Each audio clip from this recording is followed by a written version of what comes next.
Welcome to Nightlight. Step away from the mainstream and gather around as we enlighten the world and our realities and travel this cosmic journey we call life. Join us as we share with you and provide that beacon that can guide us all to a better way. Explore with us as we examine a metaphysical montage of spiritual insights, covering everything from the mundane to the magical, UFOs to unicorns, and everything in between. This is a time of awakening, of sharing and evolving, of spreading our wings and soaring on the cosmic breath of creation.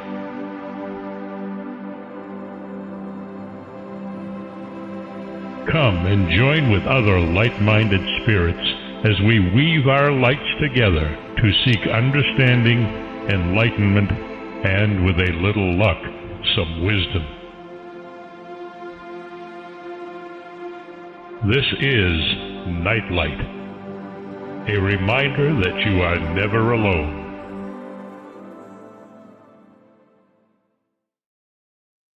Hi, everyone. Hope you had a great weekend and you're off to a great start to the week. If not, hopefully this show will make the rest of Tuesday and Wednesday even better for you. Okay, he's back for like the third or fourth book review. Ken Goudsward has several books that delve into his interest in ancient Near East historical mysteries like the Sumerian tablets. He co-authored Before Roswell with a boss, and it's Barbara, not Springsteen. But if you're in British Columbia, you can see Ken and his band. Maybe they do Born to Run. Anyhow, Ken is a terrific publisher. I'm sure you'll like Barbara and Tyrone Ellington's show in a couple weeks. Ken publishes Tyrone's Journeys Through the Origins of History. It's a neat book, and Tyrone will be back with me in November. Ken also publishes Joey Medea's recent book. Ken took a chance on me, and I've been really pleased that the mainstream historians don't want to associate with me. Yeah, how about that? Thanks, Ken. Ken is working on his biblical translations in the Barra Foundation. And Ken's new book is Pyramid Technology, the Physics, Chemistry, and the Agro-Economics of the Ancients. Cool stuff. We'll be getting into that for most of tonight. Hi, Ken. How are you? Doing well, thanks, Mark. It's great to be back on the show. It's been a while. Yeah, well, just you have to keep cranking out those books. We'll have you on. You make some really interesting points in pyramid tech. I mean, do you guys do Born to Run or any Springsteen songs with your band? Well, this particular band that we're doing now is a country band, so it's more Waylon and Willie and those guys. Okay. Well, mostly originals, but yeah, a few classic country, outlaw country stuff. We did a couple of shows up in Toronto last month, and then we're geographically split now, so it's probably going to be shows are going to be few and far between over the next while. Okay, well, it sounds like you have a neat thing going on with the music too. So if there's time, we'll come back to that. But yeah, how did you get interested in pyramids? Well, yeah, pyramids are so fascinating. I don't know how you could not be interested in pyramids. To me, it's been a fascinating topic that I got into even, I don't know, when I was like maybe 10 or something like that. Started reading about it, and and then of course all the various different other facets of Egyptian mythology, which are very fascinating, and just all the different the figures like Anubis and Horus and all those guys, and especially with their half human, half animal characteristics. I always thought that was quite fascinating. But for a long time, I believed the stories that the pyramids are tombs, Hmm. tombs for the pharaohs, and the pharaohs built these massive monuments in order to get to be buried there. Um, and then, so then years later, people started talking about, kind of questioning that narrative. And to me, a lot of those questions made sense, where it was, people were pointing out the fact that they're all the pharaohs that we have found um, mummies of are mostly buried in the Valley of Kings, which has no pyramids. And then, of course, there are some other ones that are buried near pyramids, but never in a pyramid and never directly underneath a pyramid. Um, and that's so there's out of that, this other narrative, kind of counter narrative, has flowed that says there's never been a mummy found in a pyramid, which isn't totally true, but it's mostly true. So I kind of wanted to dive into that, the sort of the fine tunings of that, as well as um, this discrepancy that I noticed, and I think other people have noticed it, but not too many people are talking about it too much. But um, there's this uh, in the ancient Egyptian sites. There's of course lots of hieroglyphics. Hieroglyphics have been very well studied, and I think that there's a pretty good body of knowledge in terms of what they mean. I haven't done a lot of delving into that, but I'm going to take it at face value that the people who have been studying hieroglyphics for the last 50 years have come up with a pretty reasonable interpretation of those. And so there's a lot of knowledge that we've gleaned from interpreting and translating the hieroglyphics. One thing that really struck me was that nowhere in any of the hieroglyphics is there any mention of a pyramid. And again, this could be considered a controversial statement, and I talk about that, and I back up that statement in this book as well. Um, and the other side of that same coin is that there are no hieroglyphics found in any pyramids. So you've got, all these other outbuildings that are situated near and around pyramids. Um, and for the most part, they are presumed to be temples, or burial places, and some of them are obviously tombs. But there's all these other places that are built around the pyramids. Maybe they wanted to be close to the pyramids for some reason. And these buildings are just completely covered in hieroglyphics in many cases.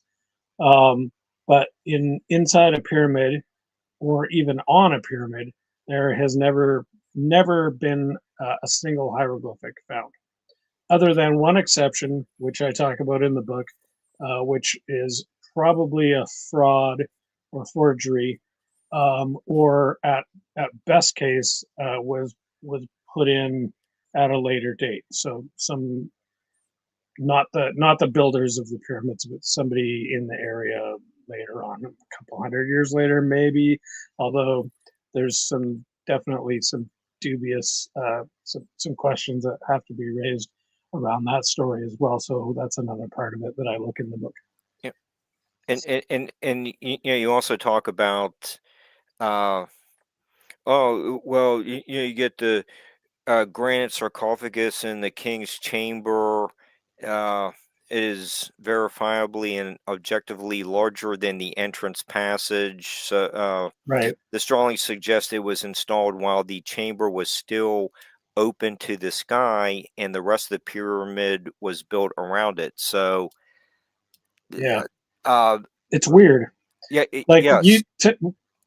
When you think about a burial, well, if you look at the way we do funerals, which isn't to say that the ancient Egyptians did things the same that we do, but they kind of did. Like there are certain similarities, and so one thing that we still have today that is in common with the ancient Egyptians was that they would place the body into a box, and then they would carry that box to wherever they were going to put it, and set it down. And then there was usually some kind of ceremonial aspect, same as we do today. So, today, if you go to a funeral, you're going to have the pallbearers bringing in the casket, and then you're going to have a priest say a few words, speaking to the gods. And these are traditions that have been passed down through the Romans, through the Greeks, through the Egyptians, and who knows where the Egyptians got them from, whether they originated it or not. Well, we don't really know, but it's quite possible that they inherited those traditions from a previous civilization. But yeah, to get back to your point, the box that supposedly the body was in is bigger than the door. So you're not going to expect to have a funeral where your pallbearers are carrying a box that weighs 75 tons and they come up to the church and, oh, the church is too small. What are you going to do? leave it on the street, I guess. But in the case of the pyramids, there are these gigantic boxes, and it's not just pyramids. Some of the largest boxes that we use the word sarcophagus, but it's not technically correct, because the sarcophagus is the literal meaning from Latin or from Greek, I guess it is, would be a body box, essentially, like a casket for a dead body. And there's no reason to really connect those two ideas. These boxes that we're finding in ancient Egypt, in Egypt, are way too big to be coffins. They're way too heavy to be moved during a processional, ceremonial type of a situation. You would have to have cranes and like thousands of people pulling these things around.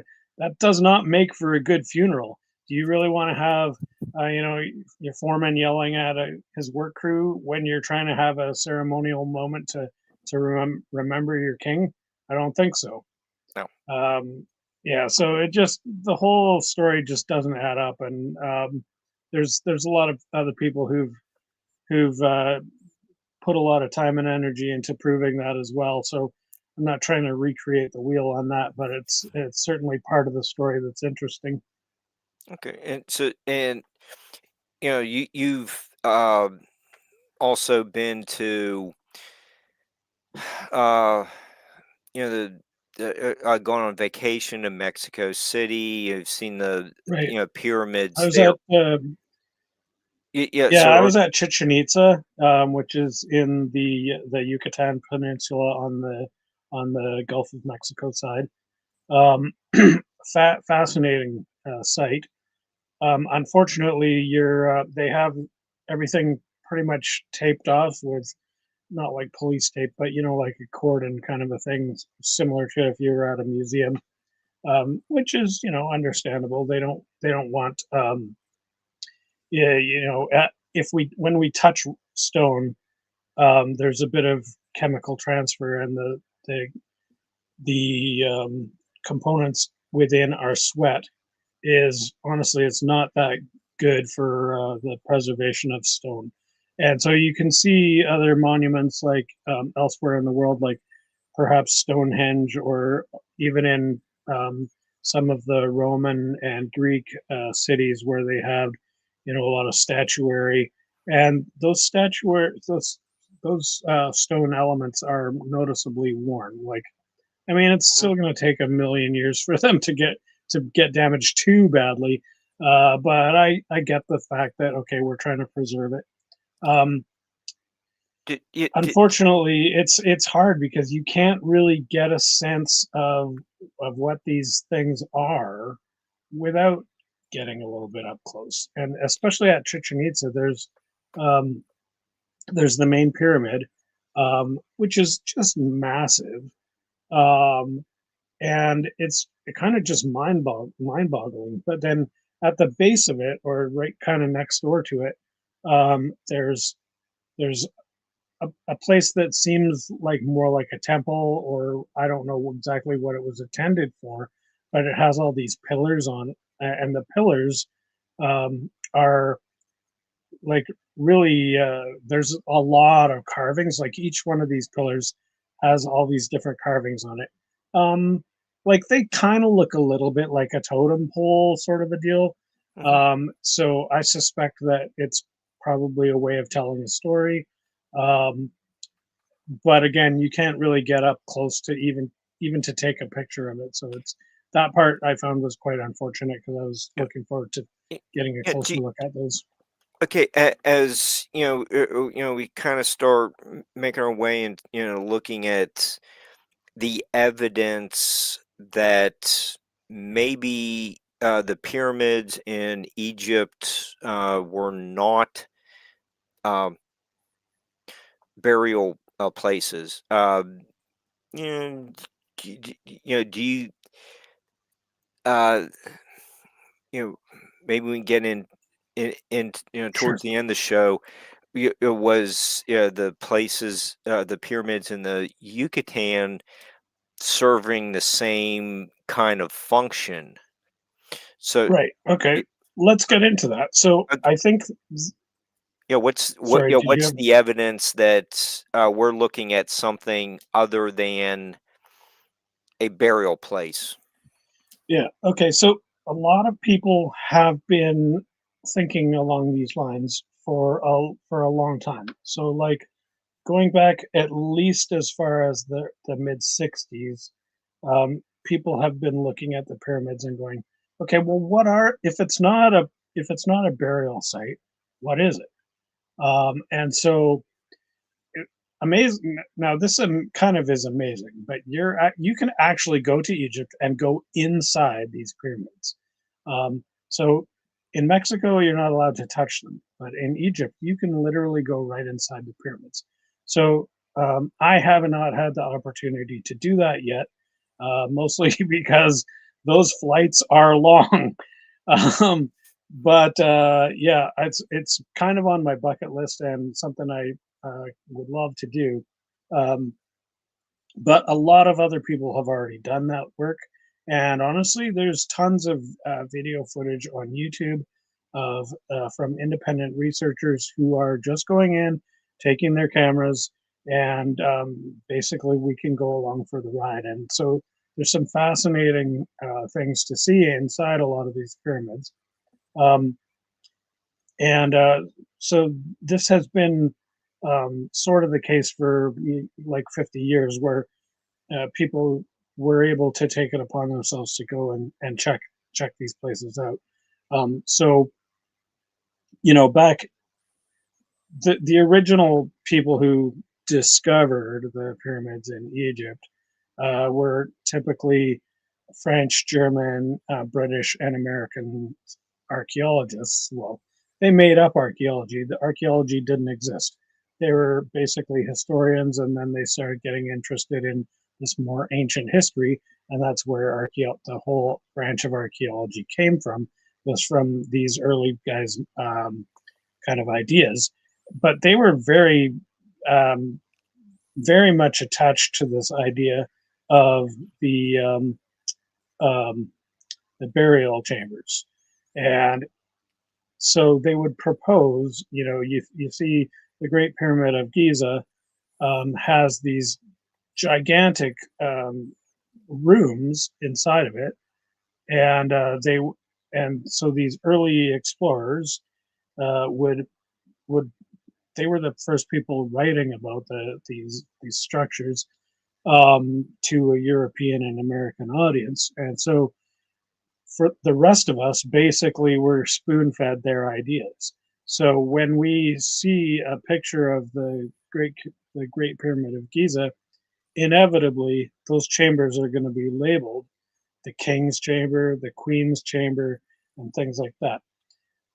Ostensibly because the King's Chamber was supposedly where the king's body was buried. Well, it's not. There was not a body found there. There was not actually a sarcophagus in that specific room, and that room doesn't even have a floor.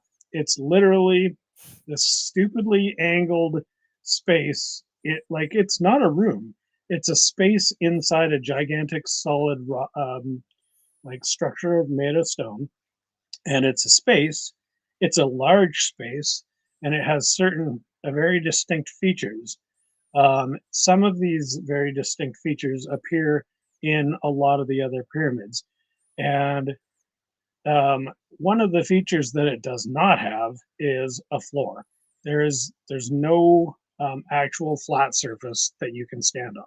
This whole thing is at a crazy angle. It's like, I don't know, maybe it's like 30 degrees or something like that. You're not gonna use that for a funeral. You might use it for I don't know, a speech, giving a speech, or doing a concert, or making a play, or something like that. But certainly not for a funeral. And if you tried to set down the casket, it's just gonna slide down. Like it's gonna leave the building. The pharaoh has left the building. So it's like the whole thing is so ludicrous. But nobody back when these publications were first coming out, people were just like, "Oh, this is really amazing," and it is. I mean, the whole thing is amazing. So nobody really thought to question some of these specific claims. So then, about nearly 50 years later, other researchers started to kind of realize that something's not quite adding up, and so they started to look at what other things could this possibly be. One of the early sort of fringe, I guess, claims was that the Great Pyramid is where Joseph in the Bible stored all the grain that he stored up. If you read the accounts of the last few chapters of the book of Genesis in the Bible, there's a story about Joseph, and he goes to Egypt, and along the way there's a famine. He is a very wise man, so he starts collecting all this grain and stores it up. So some scholars started proposing things like, oh well, this could be where they stored that grain, and that makes actually more sense than the burial chamber argument for a couple of reasons. Number one, the sloping floor actually makes it easier to get the grain out of there. It also would explain some of these other not chambers, but they have these like weird like air passages, they sometimes are called. So I don't think that it was used for grain storage. I think that's ridiculous. But it does make more sense than burying a king inside this thing. Then another Yeah, go ahead. Like, one of your subtitles is, or your subtitle is agro Right. economic. It's that's kind of Yeah, not so this making is a interesting. huge leap. Right. So, I mean, it's true. Like, uh, agroeconomics is so super important in terms of sustaining a civilization. Um, so if you go back to the, people who are interested in like when did the first civilizations develop, um, this has always been very tightly tied to the idea of when humans figured out how to do agriculture or how to grow crops, and therefore they were able to shift from a hunter gatherer society and into a sedentary life because they had to stick around to wait for their grain that they planted to mature. Um, so there's this concept of like once we learned how to do farming, we now had we're sort of, on the one hand, we're sort of forced to stay in one place, which then gave us the opportunity to build more permanent structures and develop. Supposedly, that we had more free time. Although, if you've ever talked to a farmer, I'm not sure I buy that one. But this whole idea of like civilization being dependent on farming, and I'm not saying that I necessarily agree or disagree with that. Right? And I think there's definitely some truth to it, but I think maybe it's a little bit too cut and dry because when you consider some of the newer archaeology that has come to light in the last 20 to 30 years, particularly around sites like Göbekli Tepe and other places in Turkey, as well as a lot of stuff in the Amazon that we're only starting now to really uncover. It kind of it makes us reevaluate this whole kind of farming, sustenance farming, and how that ties in with civilization. Um, but yeah, so we're getting back to the agricultural components. Not too long ago, climate researchers, or I guess it would be, I don't know, people who study climate and history. So, there's this whole branch of science where you look at ice cores from Greenland, ice cores from Antarctica, and you can determine like weather patterns and what the temperature was like at, all going back like You thousands of get like years. paleoclimatology. Yeah, that's it. So recently in that field, there's been a lot of work done that that is bringing new ideas to the table that 20 years ago people would have laughed at, and now they're like, oh no, this is actually legit, and here's the evidence and here's the science to back it up. One of those ideas is that the Sahara Desert was not a desert um, until fairly recently. So there's a lot of evidence um, of having tons of lakes and large scale rivers throughout the region that is now the Sahara Desert. Um, so this, if anybody wants to check that theory out later, you can Google Green Sahara, and there's tons of information out there. That's quite fascinating. So supposedly the change from this sort of a um, more of a moderate climate where agriculture would have been possible in that region, and that all changed around 5,000 years ago, maybe as early as 8,000 years. So somewhere between 8,000 and 5,000 years ago, this gradual change was happening, where the area became basically just dried out and turned into a desert. So previous to that happening, it's totally feasible that people could have been farming in that area. So this brings us back to this it gets complicated now. So we're talking about certain known facts, and we're talking about a lot of speculation, but there's evidence that we cannot deny. We know that people have been living in Africa for millions of years. That's where humans first developed. We Lucy. know that. Sorry, go ahead. Lucy. Yeah, Lucy. All kinds of. There's so much evidence of early human habitation in Africa. So much so that there's another theory called Out of Africa, which says that humanity left Africa at a certain point, and generally there's an accepted date. Although even that's been kind of put into question now, because now there's like, well, maybe there were actually several different waves or time periods when humans left Africa. So it's like this idea of, why are humans all over the world? Well, we had to have come from somewhere, unless we evolved in different places, which is also maybe possible. But there's a lot of research being done around that, as well as using DNA and haplogroups and all this kind of thing, which Tyrone is really into. If you get a chance to talk to Tyrone about the haplogroups, He's got some he's coming up. stuff. Yeah.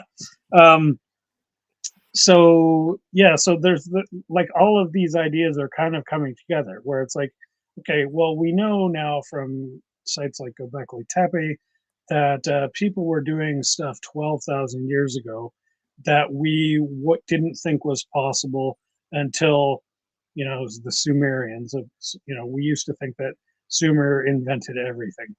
Nobody had the wheel until it was invented at Sumer. Nobody had boats until they were invented at Sumer, and on all of these things, which would have probably, the mainstream story was that happened. I believe it was around 3000 BC, so 5,000 years ago. And we're now finding that, well, we were wrong. So people have been doing stuff, civilization kind of stuff, for a lot longer than we thought. And so for at least 12,000 years. And then there's actually tons of evidence in North and South America, believe it or not, of that similar kind of thing happening 30,000 years ago, 50,000 years ago, 70,000 years ago. So archaeology is kind of changing its tune in terms of the timelines. And so what does that mean for everything else that we think we know? Because, archaeology from 100 years ago, when the pyramids were found, was based on things that we now know are wrong. So if their assumptions were wrong, and then they said a whole bunch of other stuff, we have to kind of question all that other stuff. So this brings us to this other theory. Although I guess I can do it. I did want to mention quickly that in between the first people kind of questioning the tombs idea and the more recent work, there was some really good thinking being done by guys like why can't I think of the guy's name now? Chris Dunn. Chris Dunn, yeah, exactly. There's a few other guys who Chris based some of his work around as well. Some guys who were doing some work more around the hydrodynamic stuff. Yeah, Chris is great. So if you're not familiar, our readers, our listeners, Chris Dunn's main theory was involving like looking at the structure, the hollow structures within the pyramids, specifically the Great Pyramid, and looking at the geography, the geology and the chemistry and the acoustic properties and resonance and things like that. And because he noticed some weird stuff with the way the structures are shaped and the way various pieces of them are put together. And so he came up with some really interesting observations about some of the acoustical properties, which I find quite fascinating. Although I don't quite necessarily agree with what his end conclusion was, but I think that a lot of the analysis that he performed is like really solid evidence. So now there's a new guy come on the scene. His name is Jeffrey Drum, and Jeffrey Drum went in with more of a chemical background, and he actually was in Egypt not like just a few years ago. I believe it was 2017 when he first visited there, and he went into the Red Pyramid, which is at Dashur. So this is about an hour south of Giza. And one thing that he noticed that really struck him was this strange smell inside this pyramid. And it turns out lots of other people have noticed this as well. But inside the Red Pyramid, it smells like ammonia. And Jeffrey's, was really, that really struck him. And, when he asked the tour guide about it, the tour guide was like, oh, it's just because of the bats. But there's no bats. Like, where are these bats? So, and where's the bat shit? You say that it's bat guano that makes the smell, but I don't see any. So why am I smelling it? So, it's kind of one of these like swamp gas explanations where people are just trying to, oh yeah, don't worry about it. Just pay no attention to the man behind the curtain. And that I think that disturbed Jeffrey, and he did not accept that answer. He knew there was something was not adding up. So after a few years, he kept on working on, looking at some of the other evidence that he was able to collect from other pyramids in Dashur specifically. So Dashur has 3 pyramids. There's the Red Pyramid, there's the Step Pyramid, and the other one, the Bent Pyramid. Yeah. So essentially, I don't want to like give away all of Jeffrey's thunder because he's got this amazing theory. So he's got tons of YouTube videos. If you Google Jeffrey Drum, or better yet, Google the Land of Chem, and that's CHEM, the Land of Chem, and he will walk you through his theories. But essentially, what it boils down to is that the pyramids, particularly these 3 pyramids at Dashur, were essentially chemical factories. So they would, and this ties back to the agricultural aspect.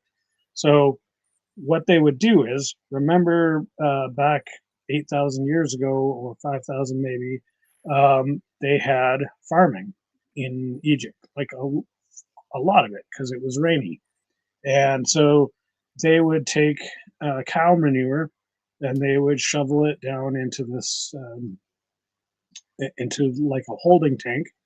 And then they would allow some water from the river to go in and flood that. And then it would sit there and boil down and just get yucky and stinky and gross. And what it would do was it would make ammonia. No, sorry, it's not ammonia. The first step is, sorry, my chemistry is failing me. But essentially, ammonia was the second step. So the first step was whatever it was, whatever this other thing is. So go check out Jeffrey's videos. But basically, the idea is that there's a series of processes where it starts with cattle manure, and then it goes methane. That's what it is. So the Okay. cattle manure creates methane, which is definitely something that happens chemically. Like if you have access to a lot of cattle manure, you can make yourself some methane. It's quite easy. And then the second stage was to take that methane and convert that into ammonia, and that is that explains why there's this vast smell of ammonia in the red pyramid. And then so basically, Jeffrey's presenting this idea, and he's going through the chemistry and showing us, yeah, this actually works. And so here's the really crazy part. The process that Jeffrey describes for making ammonia is the exact same process that we still use for making ammonia.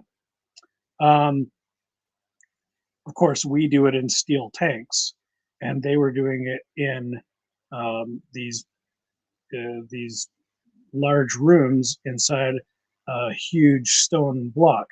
And so, and I'm going to come back to this process in a second, but before I do, I just want to mention that the reason that why would an ancient Egyptian need ammonia?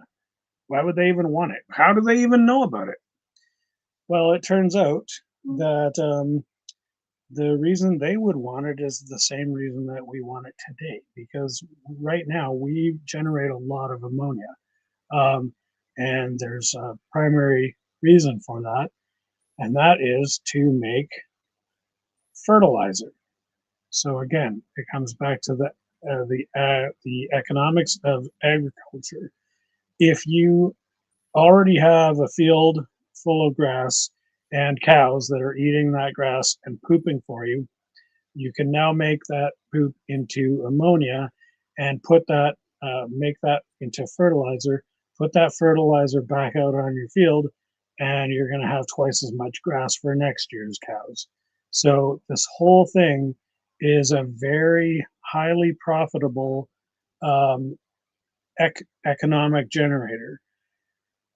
So when you think about pyramids and the amount of work and effort and labor and investment and just frankly tons of, like, billions of dollars, if you wanted to create a pyramid today, it would probably cost over $1 trillion. And that's just to get the stone and the labor. Like, I don't even know about like there's just so many other components. Who designed the thing? How did they know how to do that? So there's all of these crazy questions, all of which would be extremely cost prohibitive.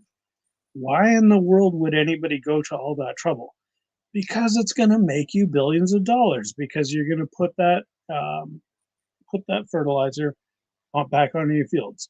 That's the only reason that anything is viable, is that if it's economically viable. So I think Jeffrey's theory is really the only theory that has anything close to having a good reason to build the pyramid. Now, here's the second part. Okay, so they're going to do that. Well, the other part about Jeffrey's theory is that it also explains why the pyramids have to be so freaking huge. So when you look at the processes that Jeffrey Drum describes, these are high pressure chemical processes. They don't work in if you just leave it out in a vat. So the first step of the process is that cattle manure just decomposing and making methane. That part is easy. You can do that at basically no pressure, but it works better if you pressurize it. It works faster and you get a better yield. When you come to the second stage, if you don't pressurize it, literally nothing is going to happen. You're not going to get any ammonia out of it. So in order to make this process work, they had to pressurize the various components. How to do that? Well, as it turns out, the internal structures of almost every pyramid. So I'm talking about the red pyramid specifically, but also there's similar structures found in the bent pyramid, the step pyramid, the pyramid at Giza. This is the famous King's Chamber now. So remember the shape of the King's Chamber, and it's got that weird, like the floor is all crooked, and the ceiling has this crazy pyramid or like triangle structure. The reason for all of this is because as you fill these chambers up with water, this also explains why there's these shafts going down to the bottom. So in Jeff's theory, you have to have a source of water. Well, the Nile River is right nearby. And you have to be able to elevate that water or use pumps of some kind. So he goes into the pump side of it. And this is where Chris Dunn comes in. Chris Dunn, a lot of Chris Dunn's work is covering these pumps, and some of the predecessors that Chris built his ideas off of. I also go into more detail in the book, but about this whole water pumping action of the pyramids. So it all ties together. You pump water up to the top of the shaft, and you let the water go down the shaft. It starts filling the interior of the pyramid, and as you're doing this, you also load in your chemicals, like your methane in this case. So you put your methane in, and then you start pouring water underneath it. As you do that, the water level keeps rising, and particularly in the case of the red pyramid, you can see how the structure, and I have a lot of diagrams in the book that show the actual internal structure and how the pressurization rises as we would pour water down into the pyramid. Yeah, so there's Mark's showing us a picture here. So these chambers are essentially pressurization chambers. How they work is that you have to pour water into them, and then as the water rises, by the time it gets to the top of the chamber, the air has been compressed. I believe it was like, if you're looking at it there, correct me if I'm wrong here, Mark. I might not get the right number, but just off the top of my head, I'm going to say like 300 atmospheres. So like that's 300 times our regular air pressure. In PSIs, I can't remember what it converts to, but it's like this pretty high pressure thing, which is like, I feel like it was like I don't know, like 10 times more pressure than what you would have in your tire. 219? 219, yeah. Yeah, okay. Was that atmospheres or PSI? I think, yeah, that's what you wrote. So sorry, I'm like yeah, that's okay. So an entire book. So that's okay. So that's the thing, is like there's a lot of details. So there's a lot of details in this book. You got to read it for yourself. But there's a 307. Yeah. So we're talking about these really high pressures, and so I did the math on that. So I mean, this is all based on sort of a heuristic mathematical model that I use to calculate these pressures.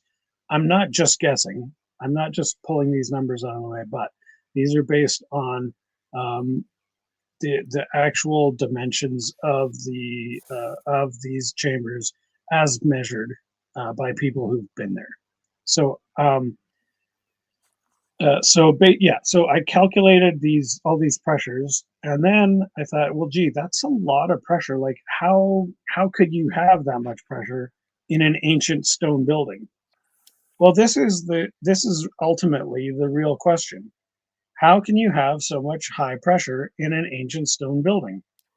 Well, to make that work, you have to pile tons of stone on top of it, and not just on top, because the pressure isn't only the force of the pressure is goes out in all directions. So you have to take into account the top down pressure to counter effect the upward pressure, but you also have to take into effect pressure from the sides. So that's why these pyramids are shaped the way they are, and that's why there's so much stone involved. And it turns out that there's there's a little bit of room for error, of course, because when you're engineering a safety system, you want to make sure that it's not going to fail. But there's not a ton of room for error. So if those pyramids were a little bit smaller, they would have exploded. And this takes us back to some of the other pyramids in the area where there's a few pyramids, like the Black Pyramid, for example. The Bent Pyramid might also be an example of this, but it could have been damaged and then repaired. But there's significant evidence in the area of other pyramids that actually looks like they did explode. So even collapse. with this, yeah, there's all of these that are like literally just rubble. And a lot of that rubble was also taken to be reused elsewhere. So it's hard to really get a good idea of what that looked like even 1,000 years ago. But it kind of makes you wonder, like all of these other failed pyramids, was that because they actually were working? They actually were creating high pressure. They actually were actively producing chemicals. But at some point, there was an industrial accident and the thing exploded. I mean, it makes sense. We see that kind of thing happening all the time in today's industrial applications. It's very difficult to engineer a thing to begin with, but you can never account for everything, for every possible contingency, and things happen. And so we end up with things like Chernobyl or 3 Mile Island or all kinds of other things. Recently there was an explosion at a fireworks factory, and probably some of us will remember the battery factory in India from a few years ago. And so these are catastrophic events where the whole facility is completely destroyed. And I believe that it has been happening in Egypt for a long time. Okay, and Ken, you do have you found an interesting map that Right. shows possible interconnection between the Red Pyramid, some of these uh, other one, the Yeah, and the collapsed Black Pyramid. Yeah, there's that collapsed one there, and what that other one to the north is the Black Pyramid, which is really just a pile of rubble. But for part of Jeffrey's theory is that there were underground passages between each of these, so that they could move the production from phase 1 to phase 2 by essentially by pumping it through, probably with water-based pumps. And and the drawing does suggest there were tunnels, Yeah. over Yeah. thousands of years. There's flooding, water erosion. Maybe it's Absolutely. not as clear, but Right. if you get your people buy the book, there's the map there. Yeah. And But before you close that page there, oh, Mark, on that same map, you'll see that, okay, so that's on page 76. So right in the middle of that map, there's this huge canyon. So right down the middle. So kind of if you turn yeah, exactly. So that whole canyon right there, mhm. we don't know when that canyon was formed. We should probably get Robert Schock out there to do an analysis on see if he could date that that that essentially that whole valley, because that whole valley could possibly have been formed as part of it out of a cataclysmic event from an industrial accident involving like a lot of water runoff. I mean, there's just tons of water erosion through that whole thing. I mean, it's clearly visible on that map. Mm-hmm. And you can even see it on Google Earth. If you drill down into Google Earth and zoom out on some of these areas, you can clearly see that it's very clearly that there's water erosion happening here. And again, this goes back to Schock's argument. When was the last time that we had a lot of rain in this area? 5,000 years ago. So if my theory is correct, that this is because of industrial accidents, that means that these industries were operating earlier than 5,000 years ago. And you know, people think, it's a little out there. That's typical of what you get on late night podcasts. Well, people can look at your book, the Atrahasis epic, and there's like a lot of sci-fi kind of stuff in there as well. It's almost like mineral, like underground water resources. You're translating these Sumerian tablets. Controlling weather.